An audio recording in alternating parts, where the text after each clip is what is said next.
Hi everyone, Julie Rudolph here, a physical therapist at Divergent Rehab and Wellness. I'm here today with Kyle or Coach L from Freedom Run Club down in Florida. So today we really wanted to introduce each other and learn more about what each of us does.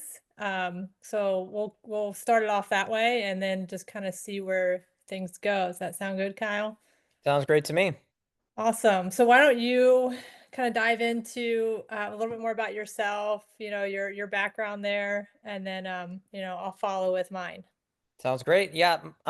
Coach Kyle, Coach L, Coach LaGiacono, all those ones work for me. Yeah, I'm the head director of training for Freedom Running Club here, based in Tampa. Work with people all over the place, and distance running's been my passion since I can remember. Remember just doing runs with my dad when I was in middle school, and he still runs and everything. So kind of fell in love with it a long time ago. Ran in high school here in the Tampa area, and then ran at Florida State after that.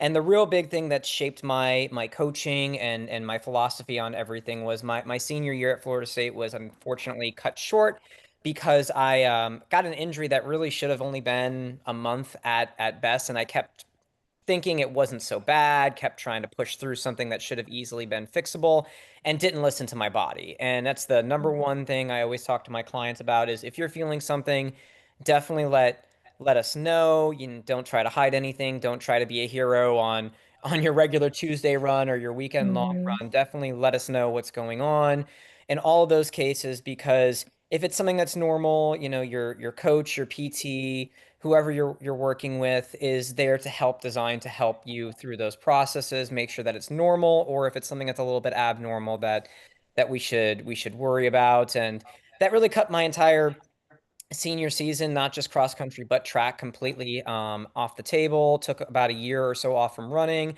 and then really rediscovered that passion for it. Coach specifically at a local high school here, and have been working with clients in the personal coaching realm here for about 13 years total. As young as middle school, my two oldest clients are 71-year-olds, so kind of that whole big age range for people. And I really just believe in that very sustainable, progressive training. Where are you today? How can we build you to that next step and not try to skip steps along the way? Because that's where people I think really do get Mhm. in trouble, where they tend to get into issues where they try to take that next step. They see somebody on Strava or some run influencer trying to do something that they're not prepared for and didn't realize all the steps that person took to get to that place. And it's a little cliche you hear people say, but everyone's running journey is different and your stage of the running journey is going to be different from somebody else's. And that's something I like to Mhm. always work with is how can I meet you where you are today and help you run and get to those goals? So that's really my general story. I did just start. I was really focusing more on 5K running myself personally.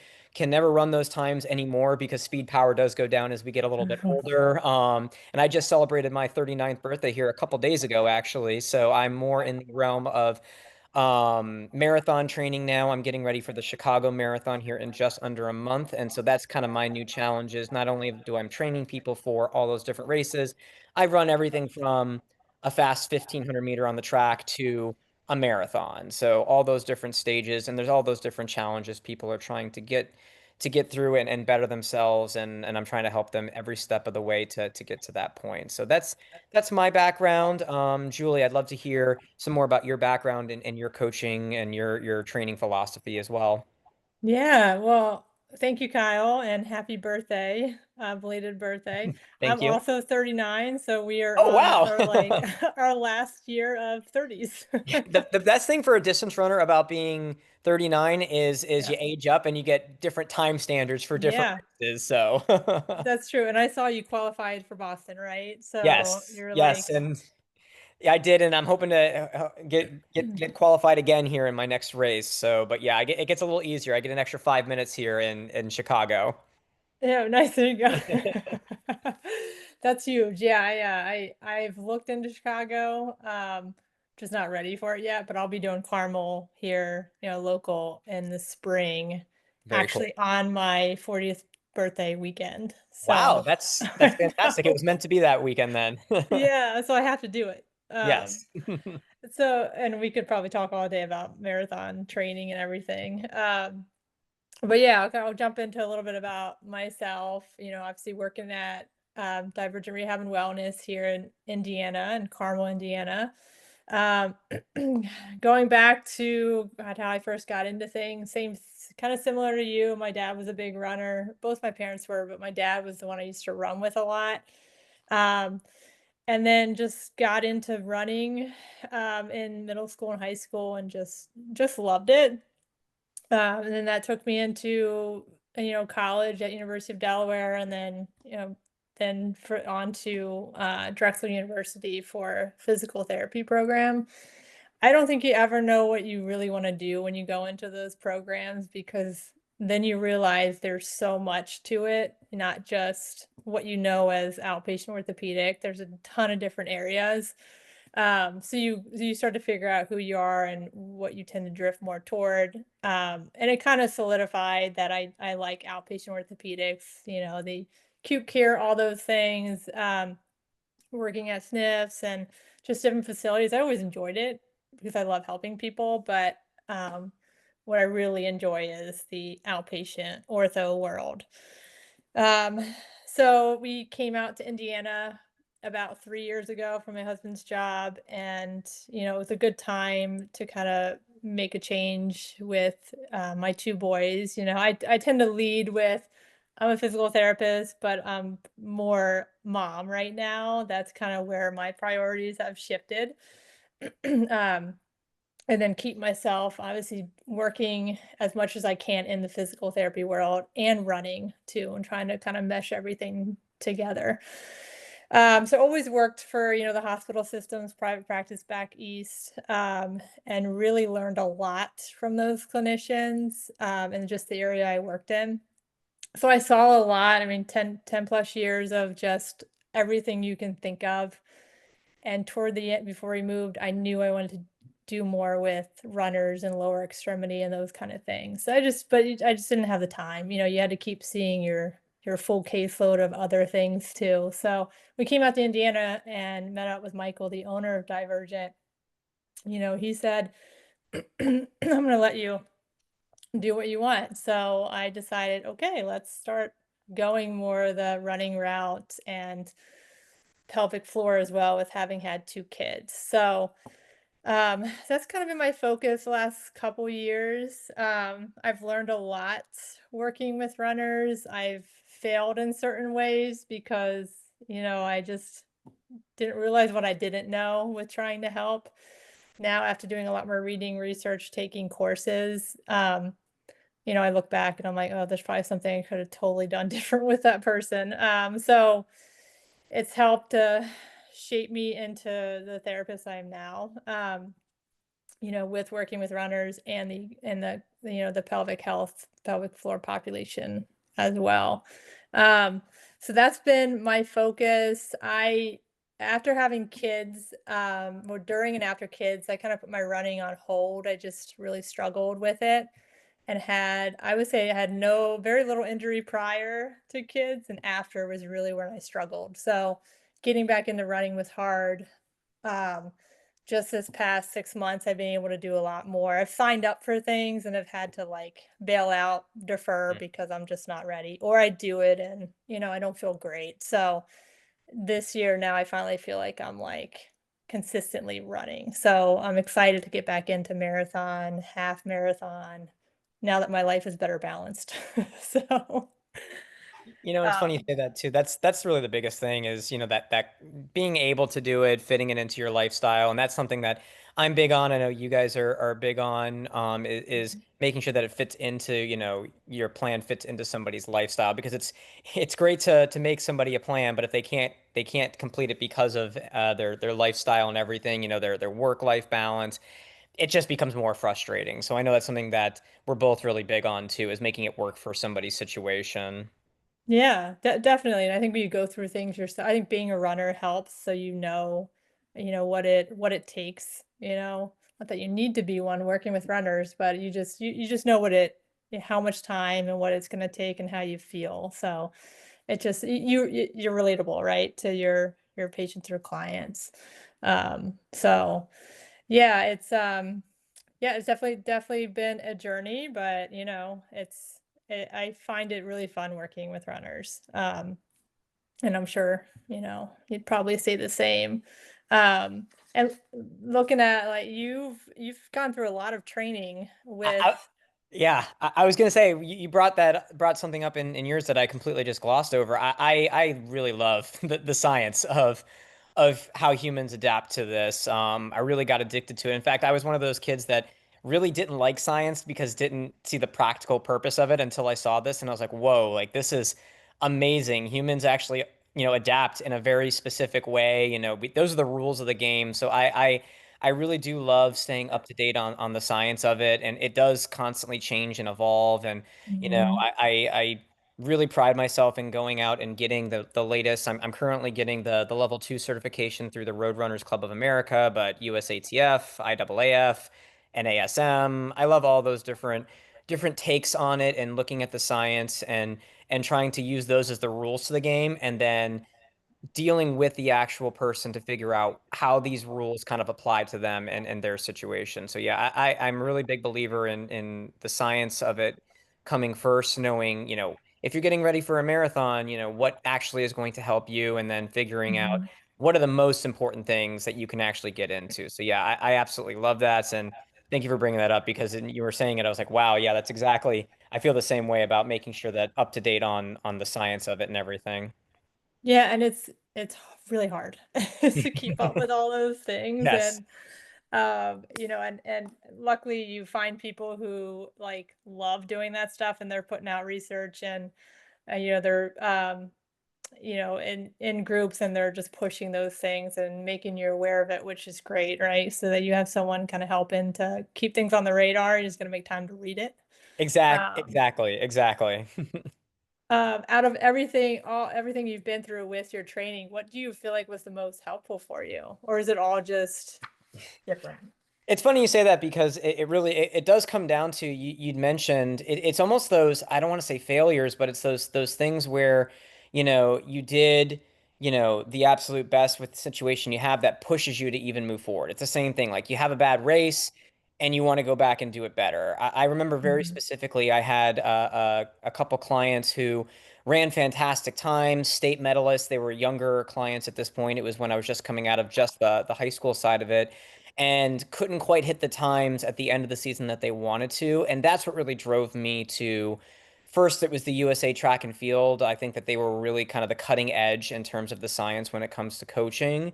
And then Mhm. it's just kind of amazing how like the different takes on it. Roadrunners Club of America tends to be a little bit more of your busy professionals, those your more your 30s 40s plus runners, and taking that same kind of spin on the science, being like, wow, that's this just for a different group, and really kind of Okay. saying, how can VO2 max training work for a 55-year-old dentist in Idaho, those Mhm. kinds of different things, and really kind of applying it. But it really did kind of start for with, I wouldn't even necessarily say 100% failure, because like I said, some of those clients, those very first clients I had were succeeding, but I look back at it now and I was like, wow, what I know now, and what I know now because of going through that and the experience of all of that, really did shape me into this, and drives me to keep kind of playing around with it and not being satisfied with, if I have a client I've been working with for a couple of years, what worked for them last training cycle needs to be tweaked and updated, because not only did the science change, their fitness change, their everything change. So Mhm. the only constant is, how these things evolve and change over time. And so I'm really excited by that all the time. But it really did start with the USA track and field training, and then really was like, how does this apply to different people, different groups? Because there's different coaches that are working with different clientele, and Mhm. how does it work for them to do the same, using those same rules, the science, for a different group of people. Yeah, no, that makes sense. When you said someone in Idaho, right? And you're seeing obviously people kind of all over, Yeah. the states, and maybe different countries too. Yes, yes. So taking thinking about what's different there, the weather, the altitude, all those things. So that's a lot to keep all of that Yeah, and even from separated. Yeah, and even from like what you're doing in terms of, virtual clientele and things like that, all of those things are different. It was funny, I was doing my own training this morning and I was doing a speed workout that you would normally associate it with like a track. And I'm doing it in the parking lot at a place that's just kind of like not used at the beginning of the day and did a short little like quick recap video for my own sake and own people to be like, hey, work with the situation you've got. I'm here in a parking Mhm. lot on a random Thursday morning because all the tracks are not available. What works for someone's situation is for their situation. And you always have to kind of like deal with what someone's situation is in the same way that you've got so many different people coming in seeing you for different issues and you have Mhm. to kind of like adapt things for them. And I'm sure you've got, a lot of different cases where you've seen that as well. But is there something that's really kind of stood out for you in terms of your development that you can think of too that's shaped you in the same way? Yeah, I think it is sitting down with that person and just figuring out their lifestyle, what's gonna work for them. I thinking back over my career, that's probably where I feel like I made the most progress, and then getting to a point now where, that is my focus of my sessions is just the first session at least, or second or third, depending what the person needs, but spending a good amount of time just talking to them so I know everything about them in order to help them, right? 'Cause if I give them something that, yeah, they're not gonna be able to do, or it's just time consuming, then it's gonna be more overwhelming than it's gonna be helpful for them. So that's probably the biggest thing I would say, and everyone's different. Obviously, I'm seeing people in Indiana, so there's consistency there, right? So it's kind of takes away obviously all the other things that you're dealing with. So there's some things that are very similar that I don't have to worry about as much. But if they're traveling somewhere, right? Like I've had a lot of people going to Europe this fall and wondering how they can keep their rehab going, because they're not totally out of the woods, but also going to be doing a lot of activity, and you want them to enjoy it. So, Yes. do something, but keep things moving and feeling good, but also enjoy that what you're doing out there. So, One, yeah, one, one of the big things I always say with my clients whenever they're asking things is like, it depends, right? They yeah, ask for one right answer and it does make it more fun, but doesn't make it so cut and dry, right? It depends. mhm, Depends on someone's situation, where they're coming from. And it sounds like it's very similar how you're dealing with this. There's no one size fits all for any of these. It's the right format, the right situation for the person. yeah, for sure. Yeah, I mean, and you're obviously in Florida, so the weather there is probably hot. Is it humid now? Is it humid all year Yeah, round? it's funny. It's been fantastic here. And I know you guys are going to find this funny. It's been like 72, 73 in the morning, which is like a beautiful cold front for us. Oh, that's great. Yeah, it actually got into the 60s last week, which is amazing. But yeah, dealing with different groups and different ages and everything too, making sure that, heat adaptation is there, Mhm. different ages. The younger athletes and the older athletes tend to be much more impacted negatively by heat. Female athletes are more negatively impacted by heat than male athletes. And that's all going very general because then you have to figure out, is this someone that's a little bit outside the box with this? And if you're doing a long run on the hottest day of the year, probably not the way to do it. How can we adapt that for you? Should we move Yeah. to another day? Should we do half this run outside and half this run on a treadmill if you have access to it and adapting it? So that's a big thing. Here, obviously, we don't have the issue in terms of like cold up there for a lot of our clients because we're about half of our clients are here in Tampa and about half are elsewhere. But yeah, that client I was mentioning that I'm currently working with in Idaho, it was a little tricky over the winter time and making sure that they were getting what they needed. And I remember specifically having a conversation about slipping on ice when they were Mhm. running outside and just adapting things. But yeah, that's what makes it fun is it's not the same for everybody. It's all going to be different and what worked for one person in one situation, even though there could be some generalities in terms of life, health, goals, things like that. It's still going to be a very different journey for everybody. So yeah, but those are some of the more common things that I'm seeing on a daily basis. So yeah. Awesome. Yep. Very cool. No, that's great. I mean, we could definitely talk all day about each other. Yeah. And but I think maybe the next topic that we could cover in the future would be, about, I think we touched on that now, is work-life balance, Yeah. sustainability, how how lifestyle factors, stress, all those things, anything you think of is gonna have an impact on the runner, Yeah. whether on the rehab side or on the kinda on the coaching side. Yep. That's Um, sustainable progress. Yeah, absolutely. And I'm really looking forward to chatting about that in our next video. Yeah. awesome. Well, thank you, Kyle. My pleasure, Julie. Thank you for having me here.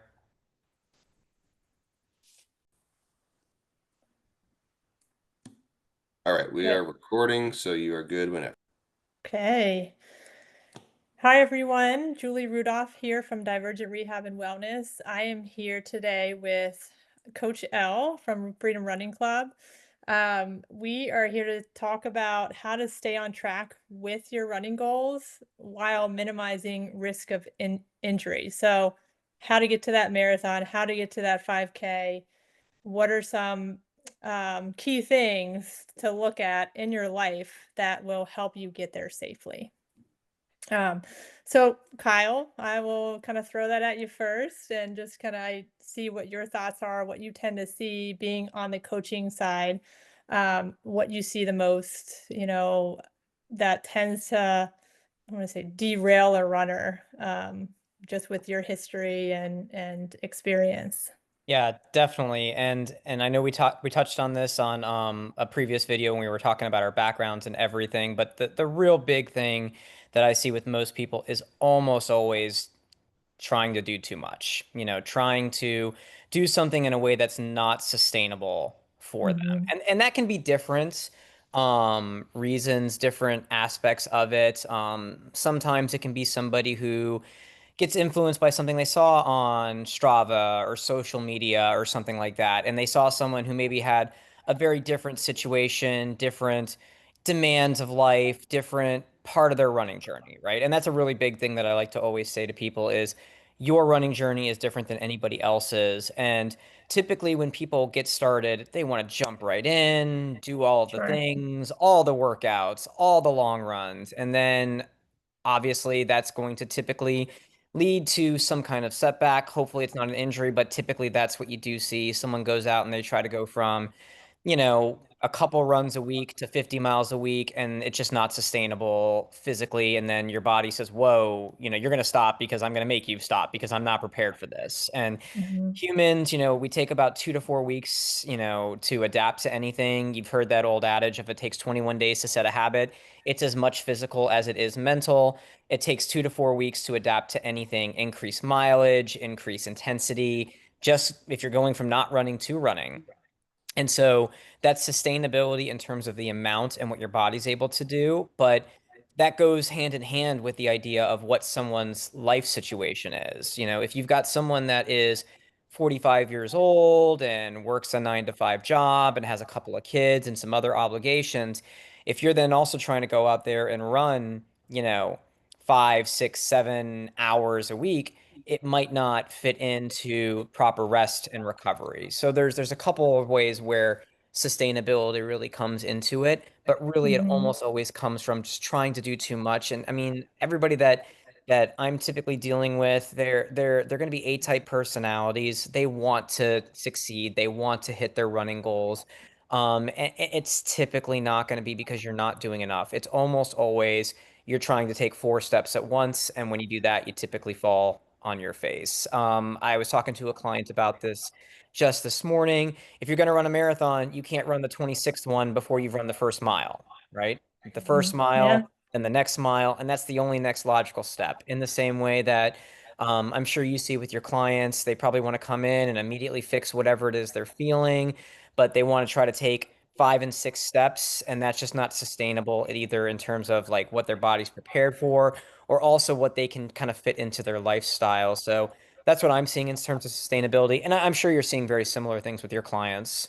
Yeah, definitely. I would say the intensity, mileage too. I mean, it depends on how much they take up their mileage, but Yeah. where I have recently seen people get in trouble is the intensity of their workouts. So, someone, if they're working with a coach, told to do this many days of running, one day of faster running, your long run, and then the other days your easy runs. And then when we pull up the plan, to look at what their times are and um, how they're just navigating each workout. It's everything is fast. So there's like a little bit faster on the fast day, but everything is fast. And then I've heard yeah, my coach says I need to slow down. And but not necessarily following that recommendation.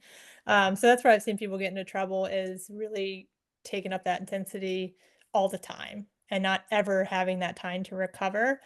And you had mentioned kind of some lifestyle factors too.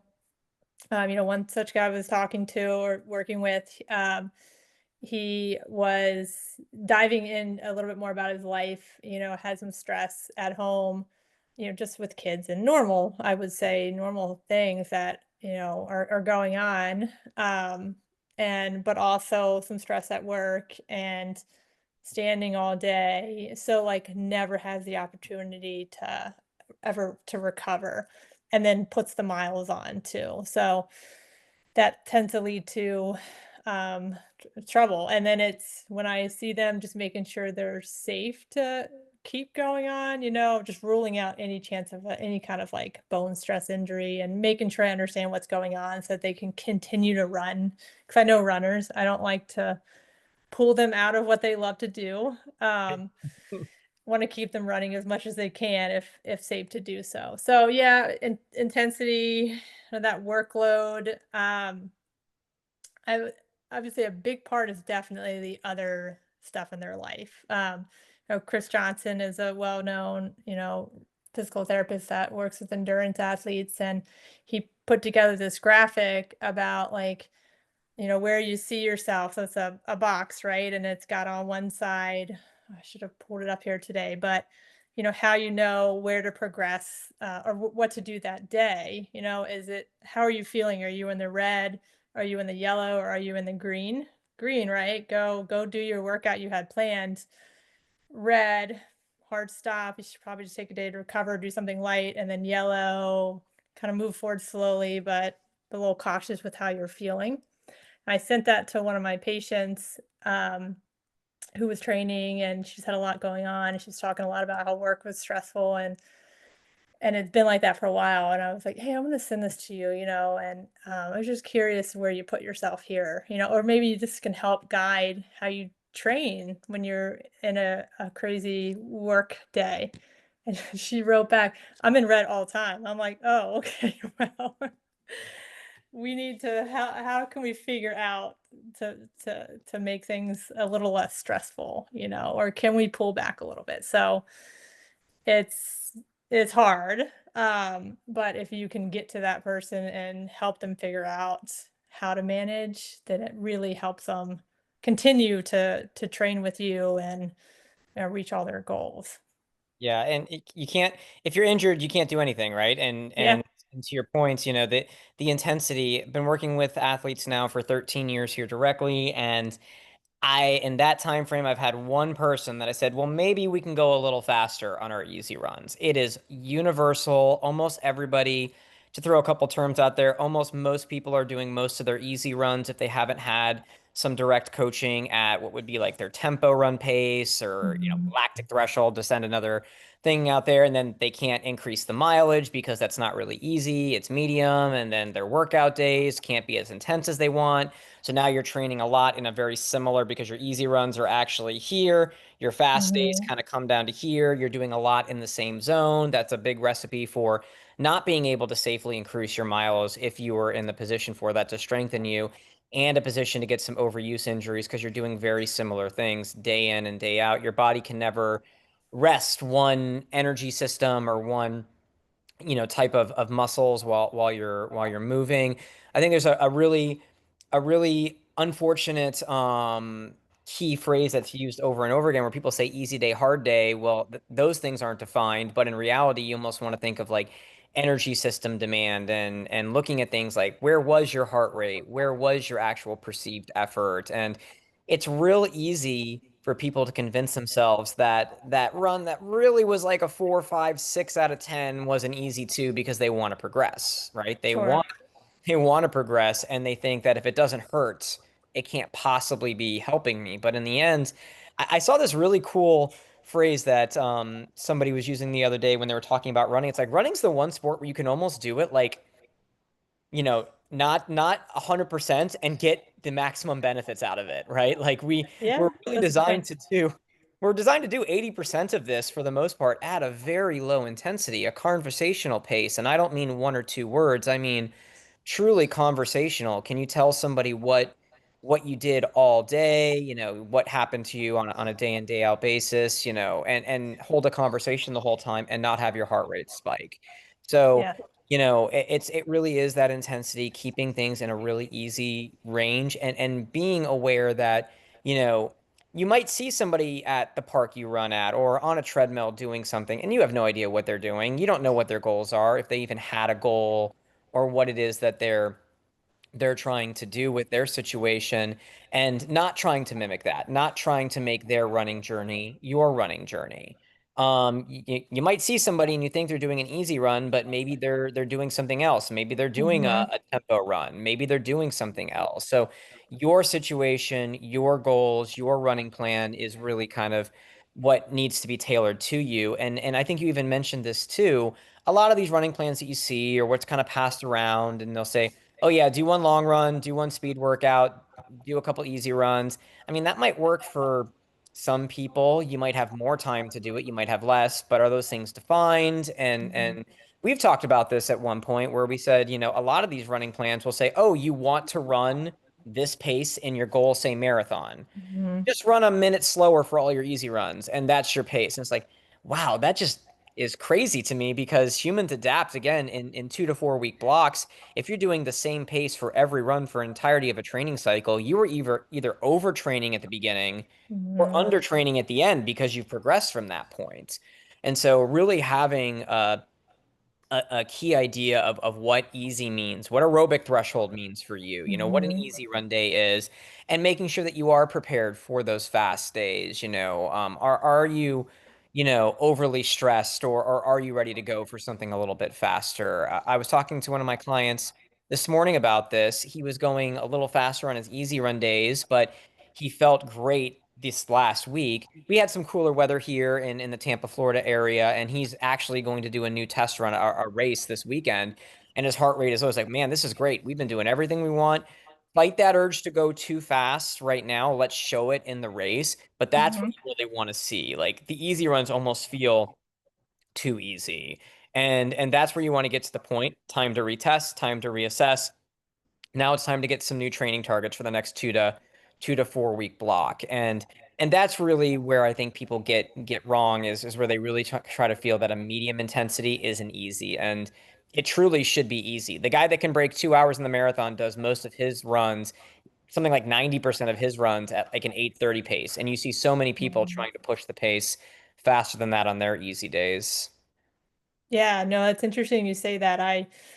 Couple years ago, and I've been doing a lot more reading up on like your side of things, right? The Mhm. training side, and that's just not obviously something that I've learned much of. So, um, but a couple years ago, kind of before I was really diving into all of that, I was training for a half marathon and probably doing the medium tempo pace a lot, right? And um, we went to my aunt's lake house in Michigan, and my cousin was there, and I had to do an 8-mile run. And she was like, "Hey, can I come with you?" And I'm like, "Oh, okay." So I ran at whatever pace she could because she wasn't really running much. She would get out for a run. So I was like, "Let's just go whatever pace you want to, right?" And she just slowed me down a lot. And I was like, "Okay, this is fine." We're talking, and then I get back, I think we went 6 miles, and I was like, "This feels great," I'm not exhausted, I'm not burnt out, like, I easily could go another 2.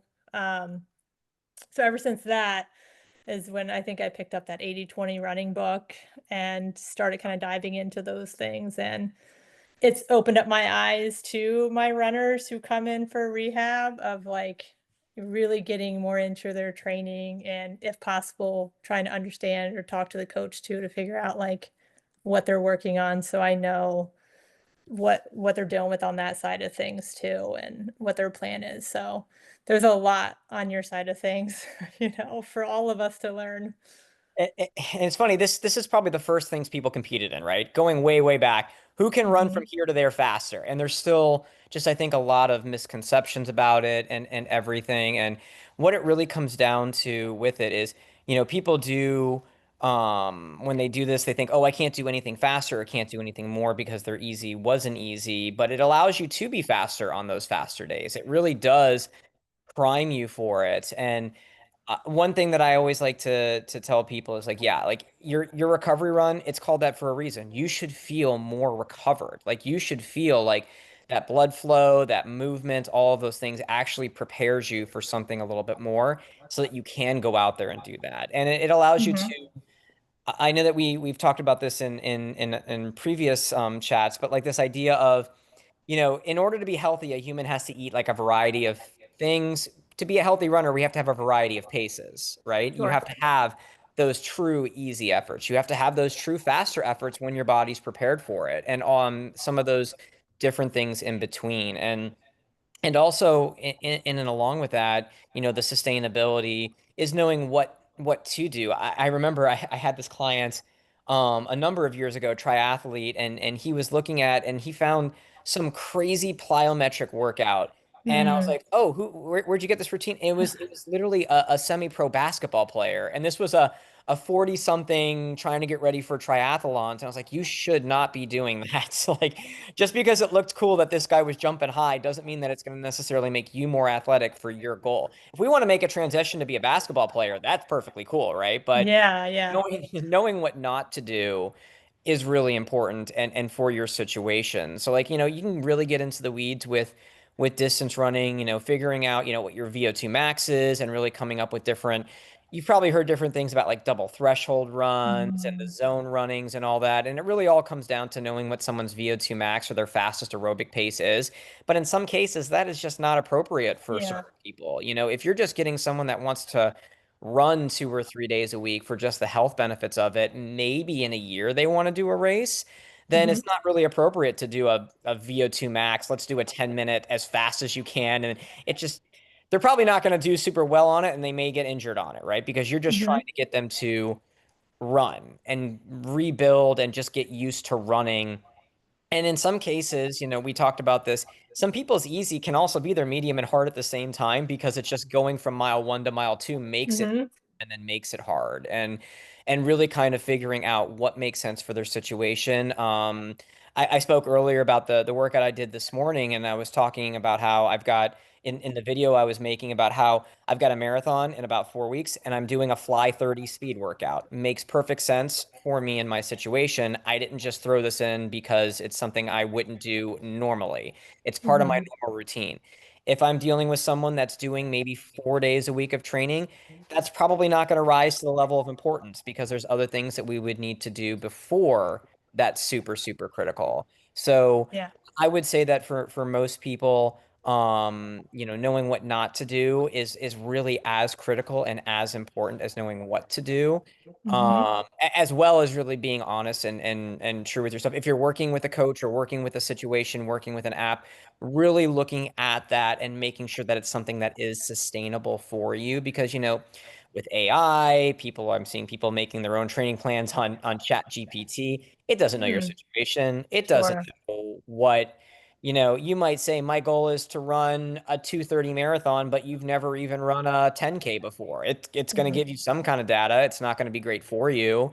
But really being honest with yourself, knowing what that goal is and having that recognition of where are you today is not necessarily where you're going to be in a month, 3 months, 6 months. And you look back in a year and what was impossible is now just your regular Tuesday. One Mhm. thing I like to always tell people is you're changing what your impossible is in very slow steps, very Mhm. slow changes. And what you couldn't do before is now something that you can do on a regular basis because you took all the steps in between. And if you try to get there from the get-go, it's probably not going to work out. It's probably not going to be what you expected it to be in terms of the training. And, it might not impact you that first time, but today should never compromise tomorrow. And I'm sure you're seeing very similar things when people are coming in to your practice when either they're seeing you because they've tried to do too much and Mhm. everything. But that's really, knowing what your goals are and knowing what doesn't fit in to your Sure. goals and your plan. Yeah. Yeah, definitely. I mean, you mentioned, heart rate and VO2 max and all those things that you can, all the data that you can focus on. I think RPE is a great one. Yes. Whether you can maintain obviously a good conversation and thinking about, obviously on my side, it's going to be a rehab. And if they can continue running as is, great. If it's more of like, I need to get things figured out and then get back into running, yeah, that person is not really, shouldn't be concerned about all those things yet, right? I mean, you want to go out hard, but you want to start building up your cardiovascular endurance again, start walking, I'll have people walk once they're, good to do so, start walking, getting up to like 45, 60 minutes, 4 to 5 days a week, I mean, whatever they're going to be wanting to do in the future, and then build that way so you start seeing those changes with their cardiovascular system, and then they can start getting into that like return the run plan, right? And then once they're consistently running, then you can start like really doing obviously what you're doing with um the different workouts and everything, geared toward whatever their goal is. So that I would say that's probably the hardest part for the patient on my end is finishing rehab, and then know they have to slowly get back into running and not just hop back into where they were when they had to stop. Right, Um, exactly. And an issue with that, even with yourself, that you had to, like, you were trying to get back into running, get back into races and things like that. And then now you feel like you're able to start doing it. And I find that almost be the best situation when you can mhm. actually run and train and feel like you've exerted yourself in terms of your aerobic system, not the injury. Now you're actually in a position where you can build. But I think that that's you were mentioning this at one point about how you were getting back into training and all those different things, and how just now you're starting to feel like you can do some of the things you want to do again, right? Yeah, yeah, no, it definitely takes time, Kyle's talking about is going through 2 pregnancies, and recently in the past 8 months, I went through some varicose vein procedures that were from pregnancy, but I would do it again for my kids. Um, but it was a huge impact on my running and just not being able to do things, as much active things, just to allow my body to heal and catch up. So now 4 weeks in, I have slowly built back up to running, and, I'm 4 weeks from like that last one where I could start really increasing things, and I don't have to worry about having to drop back again. But you still have to listen to your body. I take a day off in between, and like even today, I ran yesterday, and I'm sore today, and all I wanted to do was go run today, but told myself, let's give it a little more time before you're going back to back days, right?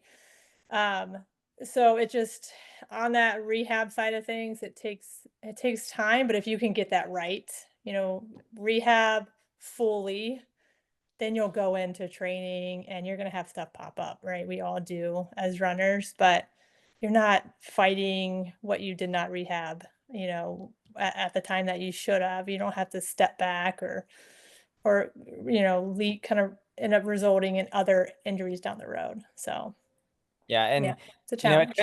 it's kind of like a big circle we've been talking about, right? Like, you don't want to get yourself injured by doing something that's not appropriate for where you are, your goals, your current situation.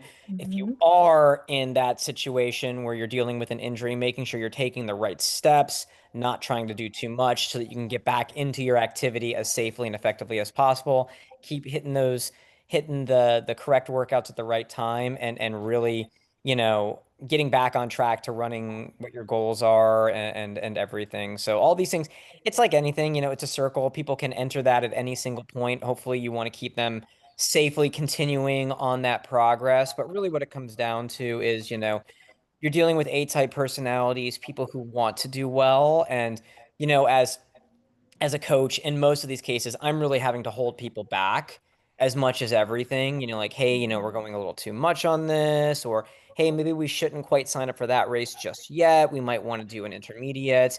But yeah, it's a very, very similar thing of knowing what not to do is really more important than really knowing what to do. And I think a really key point, what you were just saying too about making sure you're giving yourself that rest. The best thing about a rest day and or a recovery run day, you can do anything the next day.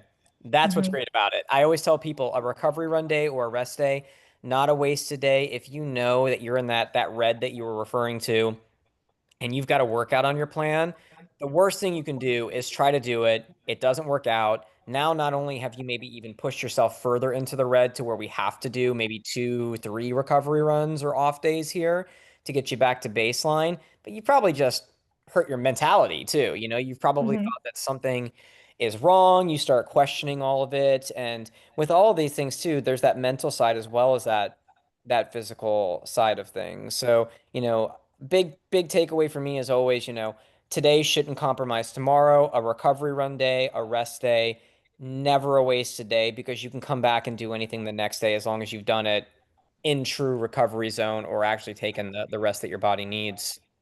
Yeah, no, I love that. Yeah. I think, and I know, people are probably wondering, I know we've talked about like strength training and plyometric, kind of toward the beginning. And just to kind of quickly touch on that, I always say you are running, right? That should be the focus of what your plan is, especially when you're in season or training for a race.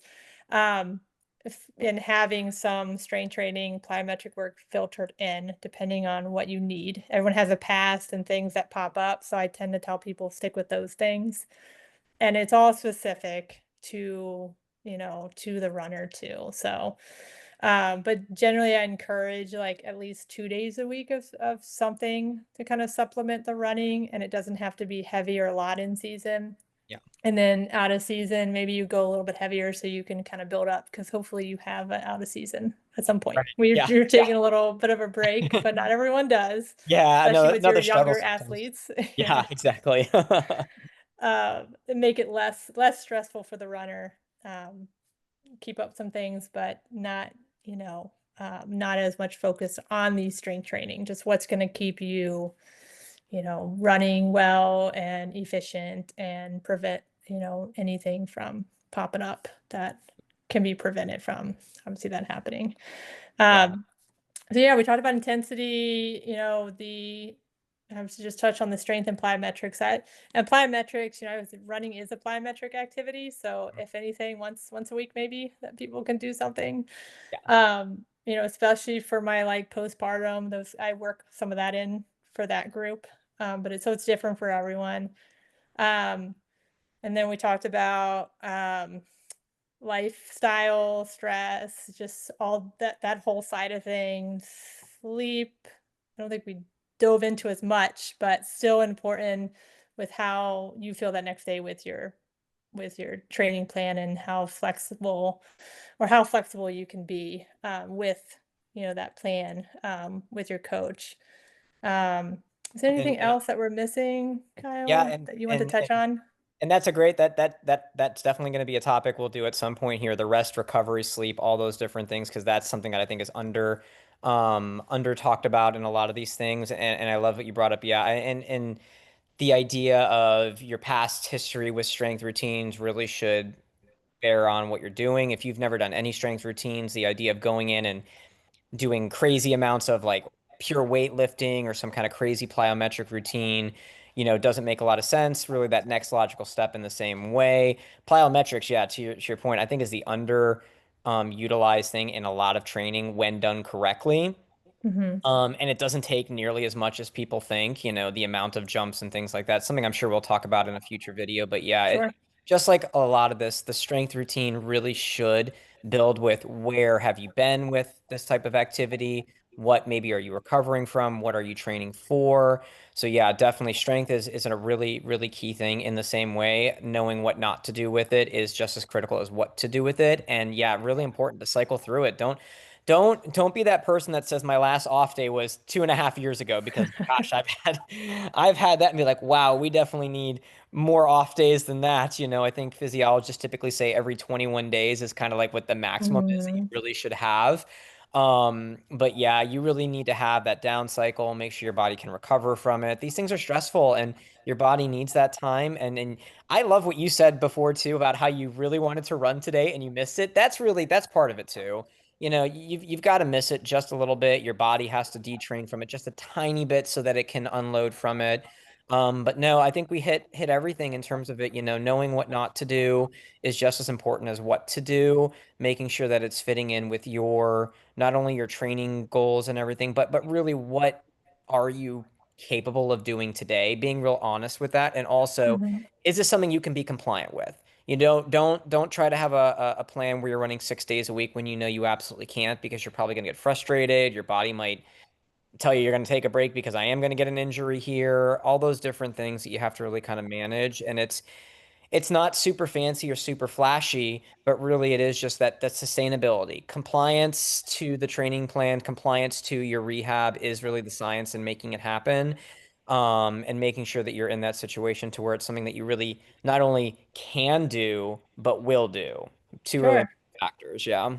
Yeah, and communication too, Yeah. right? With obviously Yes. you've talked about how it's important to understand what your client, their life and what they're doing and how they're feeling. So being comfortable with telling your coach when something doesn't feel right or you're just struggling and or your physical therapist always, I mean, you're the person that's trying to get back to what you want to do, right? Or continue to work on your goals. So I always stress communication with all my patients. Just tell me when something's not this doesn't feel right. And I find the people who do that really like get to where they want to be with less trouble.